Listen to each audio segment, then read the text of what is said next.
Nung nabili namin ng farm, meron na siyang lumang kubo. Pero kailangan na siyang palitan dahil lumang-luma na.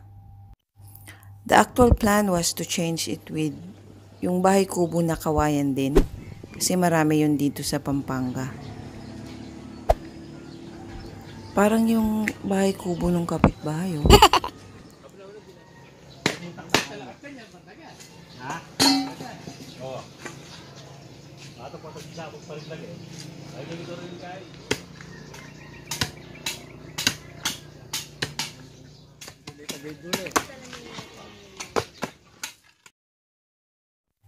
As much as I would like to keep them, pero may mga puno talaga na kailangan tanggalin para sa base ng kubo.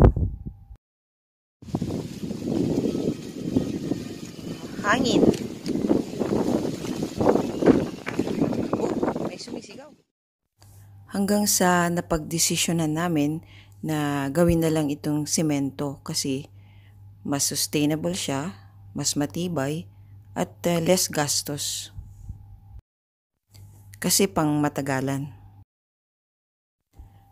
Tiny house lang ang concept kasi ang pangarap ko lang naman ay magkaroon ng bahay na pahingahan pero maluwang na bakuran. 2018 nang simulan ito at dahil hindi naman kami mayaman at bilang isang OFW, paunti-unti ang pagpapagawa namin dito. At dahil walang plano at ayaw magbayad ng architect, marami munang changes na nangyari bago nagkasundo kung saan pupwesto ang main entrance, ang pintuan sa likod, mga bintana, hagdanan. Kaya ang tip ko sa inyo, kahit na maliit lang yung planong ipapagawa ninyo, mas maganda pa rin magkaroon ng sketch or plano ng bahay. Hindi naman kaya ako mahulog.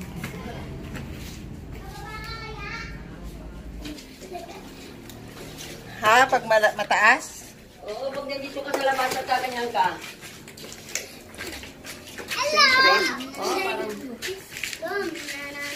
Oo, kasi wala pa siyang ano. Ang ganda ng view. Ganda ng view. Kalupo nung kay Kuya ano. Yan, pabalaman magkano man.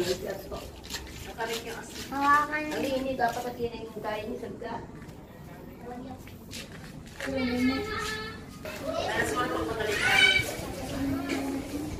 Pwede pa lang 2 kwarto to.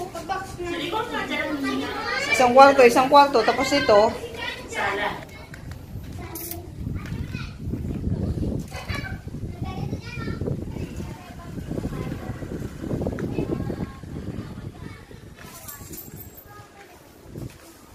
Ang presko, ah.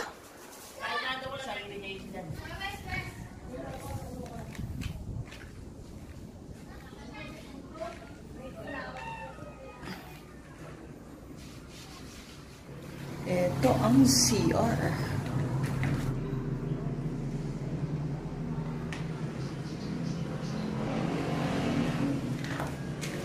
Mahangin siya. Preskong presko. Dito. Kaya sabi ko, dapat ganyan ang mga bintana. Kasi mainit. Mapali.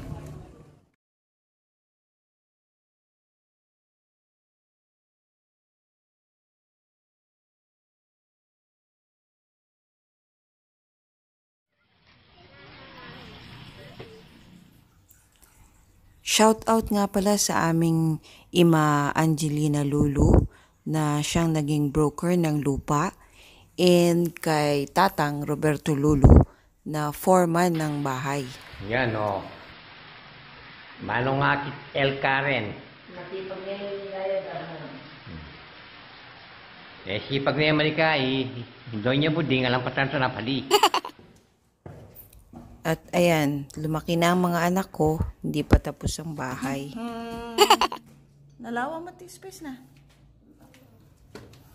And of course, shout out to God for this blessing na pinagkaloob mo sa amin. Thank you, Lord.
Taong 2020, COVID-19 pandemic.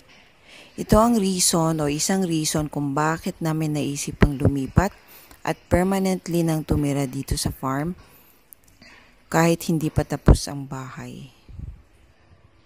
At kahit pa konti-konti, at least may natatapos. Ito na yung CR and bathroom.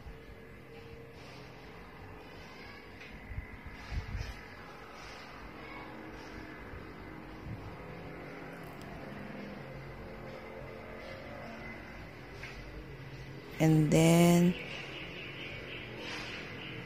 ito na rin yung first bedroom.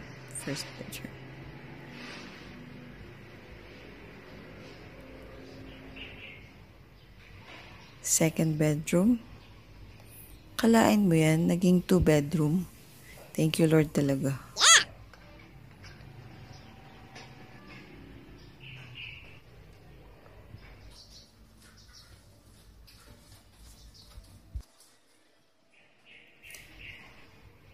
Salon. I mean, living room.